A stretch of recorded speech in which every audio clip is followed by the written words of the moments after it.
welcome to episode 10 of the Anthrozoology podcast. Today we continue our discussion about how non-human animals are represented, or not, in the research ethics approval process. This is based on a discussion that we had when we convened a workshop for the Research Ethics Conference hosted by the University of Exeter. Thanks to all of the important conversations we had at that workshop, we decided to dedicate a second podcast to continuing the conversation. I'm Michelle Szydlowski. I'm a PhD candidate at the University of Exeter, studying pachyderm human relationships in Nepal. Hi, I'm Kris. I'm also with the University of Exeter, and my PhD research is looking at cat-human relations and social discourses surrounding free-roaming cats. Hi, I'm Sarah Oxley Heaney, and I'm a PhD research student at the University of Exeter, and I'm looking at the intimate shark-listener-shark relationships. And joining us again is our leader in creating the conference workshop. Welcome, Jes Hooper. Hi, thanks for having me again. So yeah, my name is Jes and I am a PhD candidate at the University of Exeter, and my research is human-animal interactions, looking specifically at the Asian palm civet. And as you remember from our last episode, we were discussing the topic of the research ethics proposal through a story about Aadita and her adventures in Anthrozoology. Aadita is deep in her observations when she realizes that her human participants are involved in trafficking her animal informants. She's torn. She doesn't wish to report this crime and see her human informants face a loss of livelihood or prosecution. However, she also doesn't want to see wildlife being removed from their habitat or suffering at the hands of traffickers. Furthermore, Aadita doesn't want to implicate herself by not reporting the crime. Who should be Aadita's priority? Whose agency is the most valuable? Well, I think Jes has got a little bit to say about this. So this was a question that first got me very interested, should we say, about the ethics process. So some of the research that I am planning on conducting, unfortunately couldn't do it because of COVID travel restrictions. But the plan was, and hopefully will be in the future, to go out to Indonesia and to study human civet interactions. So civets are common. They are a small carnivore, cat-like animal. Really, really difficult to describe, actually, but they are used for tourism, and they're also used to produce kopi luwak, which is the world's most expensive coffee, and it's produced through civets ingesting and then defecating coffee cherries, and their digestive enzymes are said to smoothen the taste, and it's meant to be really rare, and it's highly fetishized and commodified. So they are a lucrative business. Now, what's interesting is that Indonesia have a certain quota that you can apply for a permit to take civets from the wild, and you can take them into your home and place them in a cage and feed them coffee cherries and produce kopi luwak for sale into national and international markets. So it's not illegal to have civets in captivity to produce kopi luwak. It is illegal if you don't have the correct permit. But study has shown, I think it was Shepherd in 2010 or 2012, went through all of these records and found that basically people aren't getting the permits. So there is a level of kind of disregard for the rules, and it's a systemic problem. It's not an individual taking the mickey, it's just that's kind of the way things are. So from a researcher's perspective, it made it very problematic for me, because I was saying that I may end up in the situation where I'm speaking with a human informant and I find out that they may not have the required permits, and they have still extracted civets from the wild. And so that went into my application, and my application got rejected, saying that I hadn't considered the level of risk. And that really threw me, because I was told that if I was to report the human, then I would be potentially risking their livelihoods. I could also risk them facing time in jail. So that would mean that my study has negatively impacted their lives. And had they not been speaking with me, essentially they would not have been caught. Then I had the second problem that if I didn't report it, then I could be implicated in this illegal activity because I'm aware of it, but I haven't reported it. At no point was I asked whether I should protect the rights of the animal. And so, yeah, this was the very first question that kind of, the little alarm bells started ringing, and I started to think, who is it here that I'm meant to be protecting? Yeah, so that's my experience in this scenario. Well, and I think it's back to that the doctor who reached out to us via tweet, this Dr. Oliver. She said that one of the interesting things as she was reviewing the ethics process is that in social science, by leaving out the animal, there is an implication that we are a non-harmful science because we don't do experiments on animals. We don't do lab work. So there's this this implication that we are a non-harmful science. And yet, by leaving out the animal, we are in fact creating a situation which is ripe for mistreatment of these animals. Exactly as you said. And the same with the elephants too, that all the elephants, the captive elephants in my study that are owned by private owners are illegal. Trade for commercial purposes of Appendix 1 animals is illegal. And all of these elephants have been imported from India, and it is illegal to use them as they're being used. And my supervisors did ask me, well, how will you keep yourself safe? As you're talking about the illegality of the process, how will you keep yourself safe from the elephant owners? And luckily, there's very little concern from elephant owners because it's just so widely accepted that it's not a big deal. But my response to that was, well, someone has to speak for the elephants that are caught in this situation and have no recourse.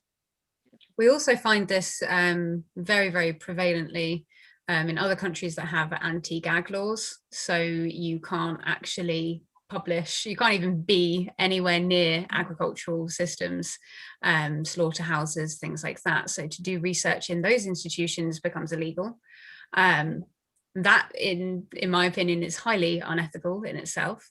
Then we have, I've worked for institutions before where I've been working with animals, and I've had to sign a waiver when I take employment to say that I won't speak of the animals outside of the working environment for fear of misinformation being leaked. And then that can cause problems with the press and animal rights activists. And there's a lot in the way of stopping researchers from accessing information that can actually benefit animals.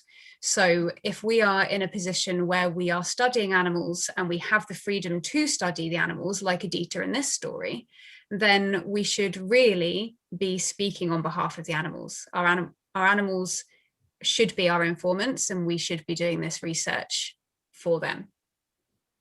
That's very true. Well, and the same article brought up, she used an example of she was working with hens, and during research, one of the hens died. And she said, if this was a human participant, think about it. If a human participant in your study died, your study would have to stop. You would have to revisit the ethics process, reapply, restart your research. Whereas if one of the civets died, one of the elephants died, which they did, life just goes on. There's no consideration for, oh my goodness, we need to rethink what we're doing. So I think at the very minimum, we're saying that the research ethics process should at least allow us to indicate who our non-human animal informants are and what kind of protections we're taking to make sure that they come to no harm. And perhaps to say, if we do come across a situation where the non-human animal is in some kind of harmful situation, but it is an illegal situation, then we will report that to the university, and the university then have responsibility for reporting it possibly.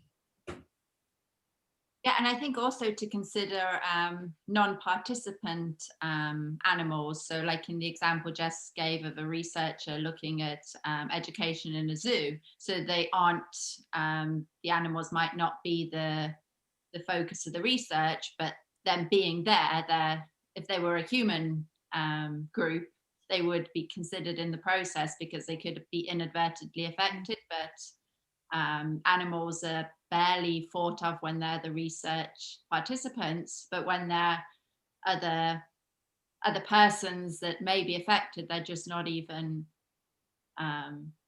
considered. Yeah, when they're non-target participants, but they still are participants. Yeah, for sure. Which is an interesting segue into our next question, which was, well, Aadita's in the field. A newspaper back home had asked to write a short piece about her research. In the article, they include a picture of the ravens. When reading the article online, Aadita notices that there are many comments on the photo, including remarks such as, "This bird is beautiful," or "Can I get one?" So what forms of unintentional harm occur through disseminating our research? And should this potential harm be included in the ethics process? I think this is really interesting. I was listening to a Guardian podcast, which I will share the link with in the description. And it was talking about how researchers of orchids had taken a picture of the orchid, that the new species of orchid they'd found, the location, data, and basically it's like a little crib sheet for people who want to go and collect orchids from the wild, let's say illegally, because it takes quite some time for the permissions to come through for people to be able to collect them legally.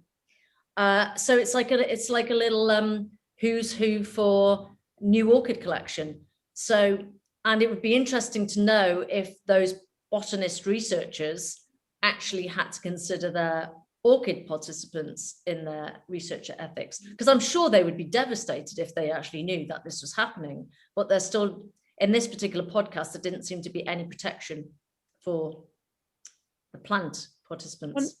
Isn't that the case anytime you're doing research into, for example, we were working on a paper on hyena in Nepal and looking for what would be potential habitat for these hyena. And to do that, looking at Mark's data points of where hyena have been spotted. And so as part of the paper, there's a map. Here's the data points where the hyena were spotted. So any biological research like that definitely has the potential to paint a picture for exactly where to find that animal at any given time. Yeah. I mean, it would be interesting to know how many animals are affected in that way. I wonder if there's any research done on that specific thought.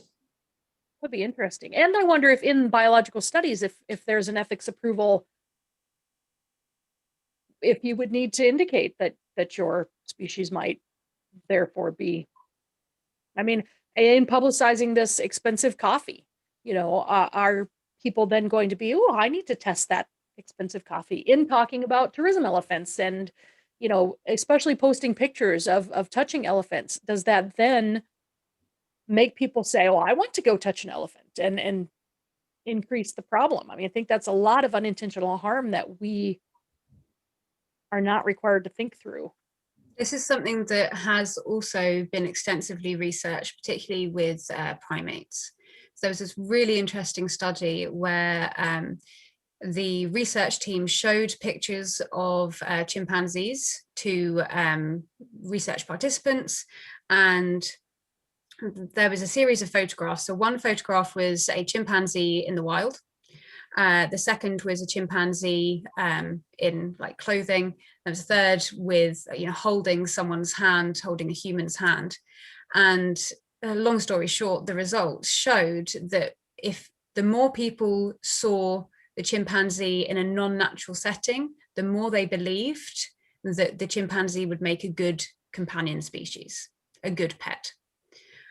So actually the way that we are showing animals through media has huge consequences, and research shows this. What is quite encouraging is that the IUCN have a primate specialist group, and they have recently just launched a new publication, which is guidelines on selfies and photographs with non-human primates. What I found quite discouraging is that there was a series of conferences, quite high profile conferences in the last few weeks, which I'm sure many anthrozoologists have been attending, where there were many primate photos shown by researchers, academics, scholars, very high profile scientists that didn't abide by these new guidelines. And actually, you don't know who is in the audience. You don't know who is going to think, oh, these animals could make a really good pet, or I really, really want a photograph of me with my study participants, so I'm going to put all these selfies out with these cute animals. And you put things on Facebook, they find themselves out of your Facebook and onto the internet, and you are inadvertently promoting this trade. So it's kind of a double-edged blade at the moment. You've got this really good amount of research that is promoting better practice, but then you also have really well-established academics not using that. So I think we all need to improve our standards a little bit, and I think it starts with the ethics review process. Interestingly though, I mean, we're talking about touching animals and people possibly then touching animals that they shouldn't. But my research is actually trying to see if people's perceptions of sharks will change if they look at the shark listener shark human interactions, sorry, the shark listener shark interactions, which are very intimate. So these shark listeners are touching the sharks. They are, a couple of them actually kiss the sharks once they remove the hook. So I'm deliberately showing that, and it makes me it does make me think, and obviously I have to consider how people are going. Will this put people in harm's way? Will it put sharks in harm's way? To be quite honest, it's very interesting, because the sharks that I'm going to look at are non-captive sharks, but does this mean that people might, when they find a shark that might be stranded, start taking a picture of them being kissed? Or well, this is another thing that has happened, where beached dolphins have actually died because masses of people have wanted selfies with it, and so they've been passing around these suffocating dolphins rather than simply placing them back in the water. So I think we do have a duty of care with how we approach the research. But what I find really interesting about your research, Sarah, is that you are trying to tackle almost the opposite stereotype. So sharks are obviously stereotyped in a way that kind of vilifies them and makes them, you know, retribution killings of sharks is going to be more commonplace than retribution killings of kittens. So I think there is an element of what are you trying to tackle? But yeah, I mean, you are right that you are going to have to think about that quite carefully with how far are you going to go down that scale of making these animals more approachable. And I think that's one really interesting thing about this whole ethics application process, and if non-human animals can be considered.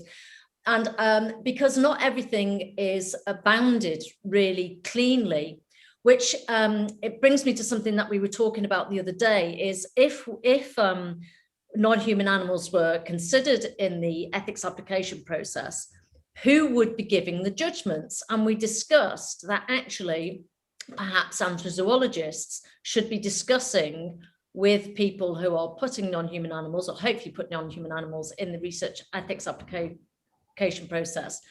It should be people who are considering all of these different topics, rather than just having black and white lines, and actually perhaps having some kind of viva process where it's more of a general discussion, rather than putting it down in black and white without having the context, without having the understanding. Because I think absolutely, if I put my ethics application in and there was a standard in place, black and white standard in place, then it'd be no, because you're putting the sharks at risk.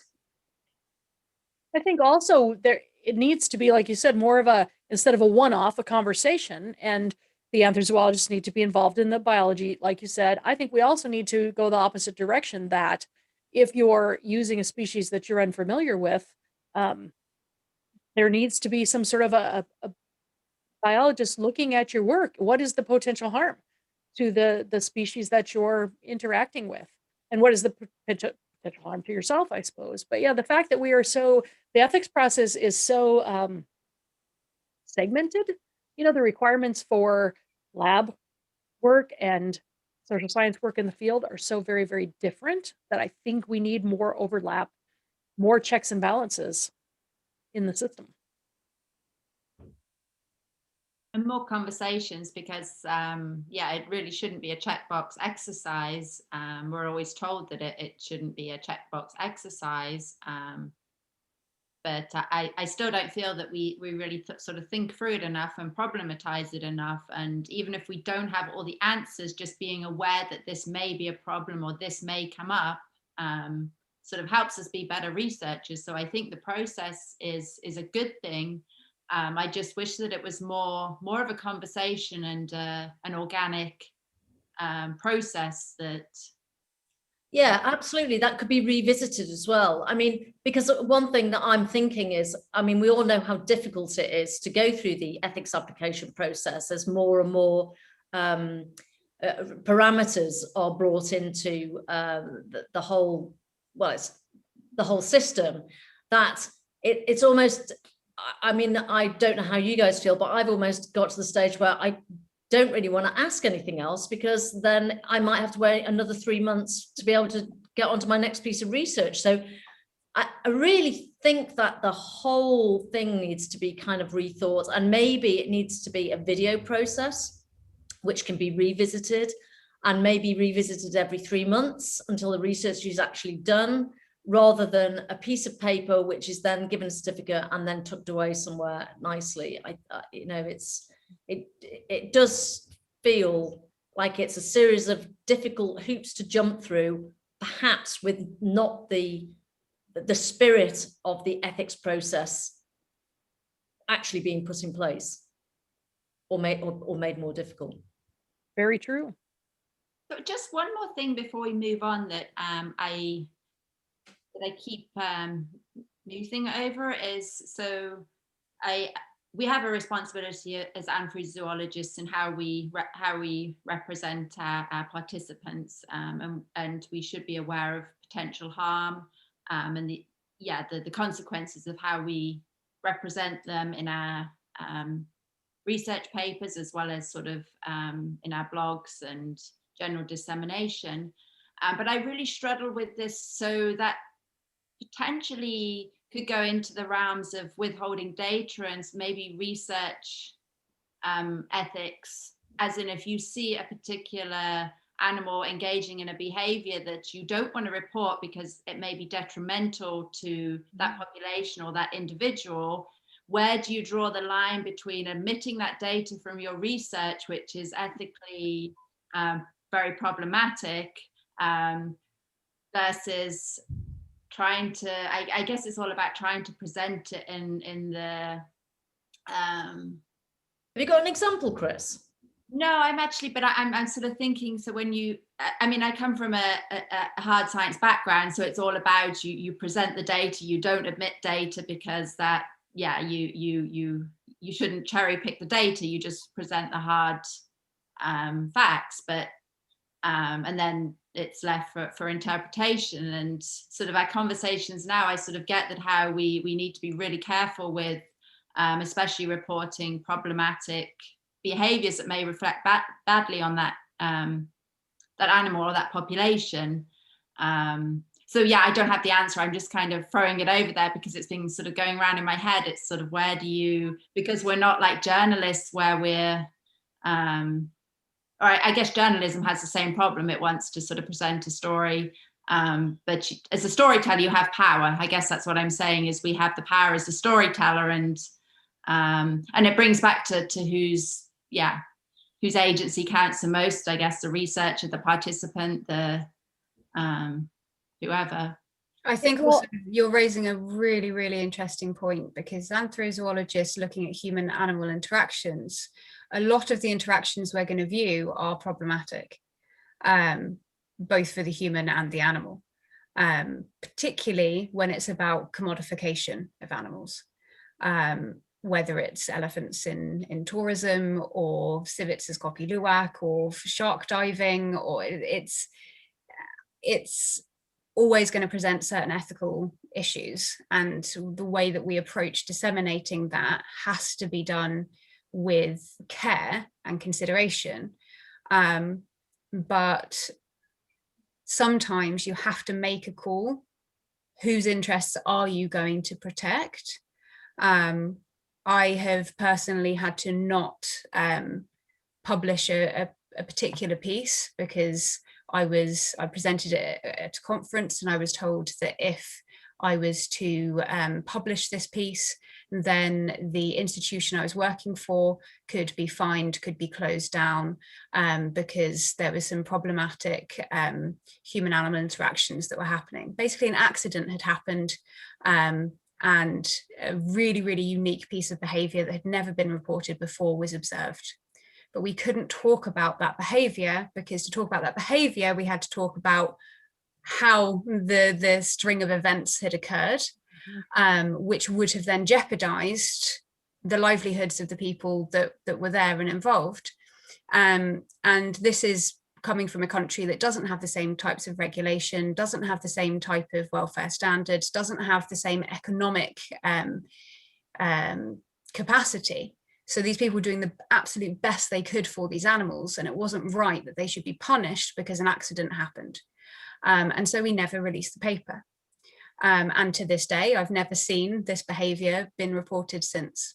And I think how many other accidents could potentially happen because this behaviour is considered to not exist in this species. So it's really, really problematic. And even now I'm trying to be really nondescript because I can't give too much away. So yeah. Very interesting that, because I know somebody who works in the military flying world, and they have, in the UK at least, and across Europe, let's say, and America, Canada, they have a policy of, if there's any kind of flight incident, which, well, any kind of flight incident that could basically create harm in the future, or it has created harm now, or it could, you know, it could be a potential incident, there could be some potential, it doesn't matter how much trouble the person, there is a policy of you're not going to get in any trouble because you talk about it, and you talk about it because you learn from it, and you learn from it so that it doesn't happen again. However, I know that this person has worked in a different country who basically doesn't have that same policy, and the conversations don't happen and people don't learn from it, and more incidents do happen. So I think you're talking about very much the same kind of thing there, Jes. It's like, yeah, I don't know, there's probably a specific phrase for it, but you know, we do need to have these conversations. And it's interesting talking about the ethics process in themselves. I don't think we talk amongst ourselves as researchers, even within our peers within the university, about the ethics process. I think it's something that would be really helpful to do, to talk to maybe other PhD researchers and also MA researchers. So I don't know if that's something that we could ask to do in the future, have some kind of, let's not even call it a workshop, you know, a cup of coffee with people to talk about their ethics applications, talk it through. So where a place where people don't feel threatened, you know, and they feel comfortable. It's black and white, right? It's sort of, you need to talk through it and get other input. I mean, of course, there are clear-cut cases, but usually it's sort of, we're traversing this sort of boundary of, is that ethical? Isn't it ethical? Should I have done this? Could I have done that?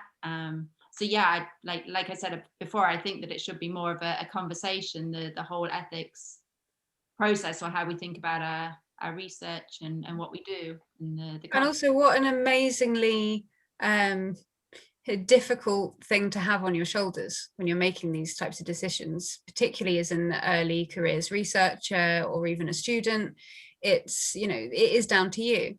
And I think another form of unintentional harm that we don't talk about enough is the emotional toll of having to witness cases of animal abuse or witness cases of animal interactions with humans that we then can't actually discuss.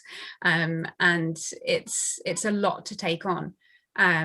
So I think we have a duty of care to ourselves as well, to think what is the emotional impact of our research, and what's the best way that we can disseminate our findings that's also going to be true to our intentions, but not going to cause us unnecessary harm psychologically. I think you just got to our next podcast there. Don't you think that is partially reflective of probably the largest issue in academia in general, is that rather than fostering this interdisciplinary society of support and research, we instead, academia tends to push toward competition and distrust. And yeah, I think that's a much larger issue, is that we should have this supportive group. And I know Exeter has just started the support sort of group for people who do conduct ethically or emotionally taxing research. But yeah, I think that's part of the broader problem in academia, is that we foster competition rather than support. Well, shall we ask our last question then? All right. Having had this negative experience with newspaper coverage, Aadita decides to write about her work on a blog instead, so she can control the types of images used. Aadita includes a photograph of an anonymized human participant holding a raven. She blurs the face of the human, but not the raven. Do you think non-human animal identities should be anonymized in research data? I mean, it sort of ties into what we were discussing before. I think it goes back to almost like back to the orchids discussion or comment that I made. I definitely, at the very least, it should depend. For example, if you're reporting on a particular animal which has particular features and is very identifiable, and you're talking about where the animal is, that animal could be targeted very much by various people, trophy hunters, collectors, somebody who just wants to have a look and a gawk. So that happened fairly recently in the UK. The world's largest rabbit was abducted. I don't even know if they've been found. So yeah, I think there definitely is a risk of that. I find this question really difficult because I slightly find it funny. The idea of blurring lots of animals, I think, is going to be quite a controversial approach, and I just worry: are we not going to be taken seriously if we're doing that? Even though we do have serious ethical concerns. Well, let me take it. Oh, sorry. No, you go ahead. Lindsay, let me take it down a much less humorous route for you. I mean, I actually anonymized the name of one elephant in my study because I was concerned about this elephant getting in trouble, as it were, because elephants that garner a lot of Western support become focal points for advocacy organizations, and in response are often mistreated, beaten, further chained, forced to work harder. And so for me, it was very important. And the response I got from readers was, why would you anonymize an elephant? Nobody's going to recognize the elephant.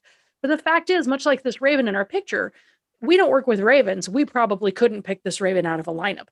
But with elephants, tigers, humans, cats, dogs, there are a lot of identifying characteristics that if you're familiar with that animal, even in a photograph, or if I were to describe the depigmentation of the ears. You would know which individual I was talking about. So it could be that by publicizing the treatment of this particular elephant, resulted in that elephant being severely beaten. I mean, that to me is where we really run into trouble. So for general public consumption, we show these pictures of ravens. Nobody's going to know who this raven is. But if you're dealing with a very specific population, you're working at a specific zoo, talking about a specific primate, people are going to be able to identify that specific primate. And that's the reason we anonymize our human participant data, is so that they don't face social or financial or employment repercussions. We have to really start considering the repercussions that our animal participants face. I think it's interesting as well because it also depends on the research context. For example, I haven't decided whether I'm going to anonymize the sharks that hopefully will be my research informants or not, because the shark listeners do give their sharks names and they are on social media. So I'm not sure whether my anonymizing of the sharks, unless say something specific happens, would actually make any difference, or actually might take some agency away from the sharks themselves. Because yeah, it's difficult. Maybe it comes down to well, two things. One, what is the purpose of the anonymization? Because I think there's definitely cases where it is not only granted, but is necessary for the animal's safety. And even to some extent, probably more to the extent of the safety of humans. I've anonymized names of animals before because I'm actually protecting the human participant. So the human has been placing this particular animal on social media. There's been backlash for different reasons. And so if I talk about that individual, I have to anonymize it. Otherwise, it's quite clearly come from that user account. And then that user is then targeted. So I think it depends on who you're protecting and why. But I think also, like we said with the Aadita's story with the blog versus newspaper, and like Michelle, you've just said with the general public versus people that know these animals intimately, maybe we need to think about anonymization of animals specifically regarding where we are disseminating that information. Do we always need to do it, or is it required in certain circumstances? What is required for the humans, though? We are required to anonymize humans unless they ask not to be. So this, again, it creates this... Well, no, you give them the option. Yes, but we can't give the animals the option. We're making the option. So that's in some cases, we want to... Right. Just going to say, that's where I find it difficult. It's not that our own personal judgment each one, which of course could be difficult. It's that we're applying different standards to our informants just because they are non-human animals.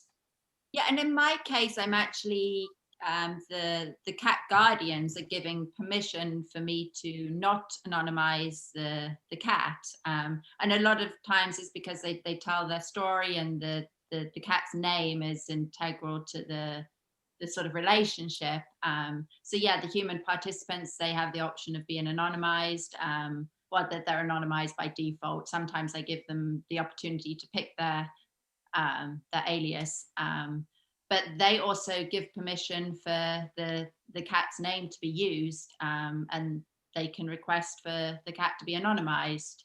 So it's kind of like I'm passing on the consent to a guardian. I guess much like if a small child was in my study and the parent would act on their behalf. So I kind of feel like it's somebody that knows that cat intimately, and they're giving consent from a place of care. But then how do you do that with wild animals that don't have human kind of companions to speak on their behalf? Well, and I think it depends on your purpose too, because it goes back to the commodification. I mean, there are times that we do want to share names and we want to share life stories, because then it creates the individual and ceases the commodification. So that serves a purpose, much like anthropomorphication at some point served a purpose. How do you feel about using images of animal suffering unanonymized for kind of shock value? Because this is a tactic that's used quite frequently in animal rights narratives, showing slaughterhouse footage and things like that. Obviously extremely distressing, obviously very upsetting, but also impactful.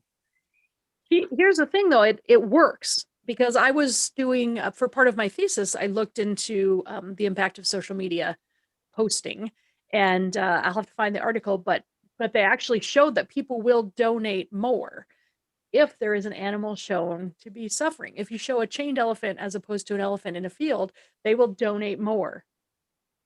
I think you're commodifying the suffering for the greater good.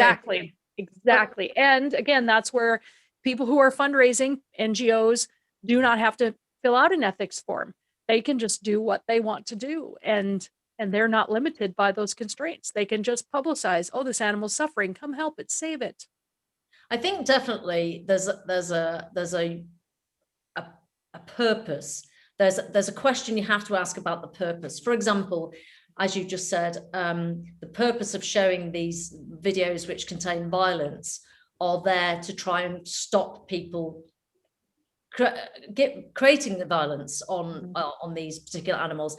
And people often don't realize, because of cognitive dissonance, that such violence is put upon these animals. So therefore it's like, when you're buying this commodity, which is now so far stretched from this very animal, you're getting the commodity, the meat, the fur, the squalene from the shark, the cartilage, the fin, etc. Look at where you're getting it from. Make the connection. That's very different from a fetishized photograph or video of an animal that is being crushed for either porn or for money to be made because people are enjoying that. So I think there's this somewhere in there, there's this definite set of questions of what is the reason behind it. I mean, you're absolutely right. As an individual animal, that animal is being put on display for all to see, and it has no rights, no privacy, and in its final moments or its moments of trauma, it's being put out there, and we can't ask. But obviously we can't ask. But I think we have to look at the purpose behind the reason for showing these images. So, and I think you're absolutely right, Michelle. If we were all given a pot of money, or to say, right, okay, you can use this pot of money and you don't have to raise awareness to change things, then perhaps these images would not have to be used. But seeing as that doesn't happen, because we're capitalist societies, we have to get some money to be able to make change, to be able to make behavior change. So I don't know, it's difficult, but for me, it certainly worked. It changed my behavior. Well, and I think that goes back to another thing that Oliver was saying in the article, is that we're all tied to the research ethics process, because to get funding or be published in certain journals, you have to have ethics approval. So we are forced to get ethics approval, even though our research ethics might not agree with our institution, because the institution sees them as very black and white and protecting the institution. And our personal research ethics probably lean more toward protecting our research participants. So in order to play the game, we have to play the game through those rules, which means we are not necessarily protecting our participants like we would hope we were. So maybe the question in the ethics review process then should be more broad. How are you planning on representing this animal within the dissemination of your research, and what impact is that going to have on that individual and its conspecifics? And have you even thought about it? That's the other thing. Have you even struggled with the possible moral implications of your research? Yeah.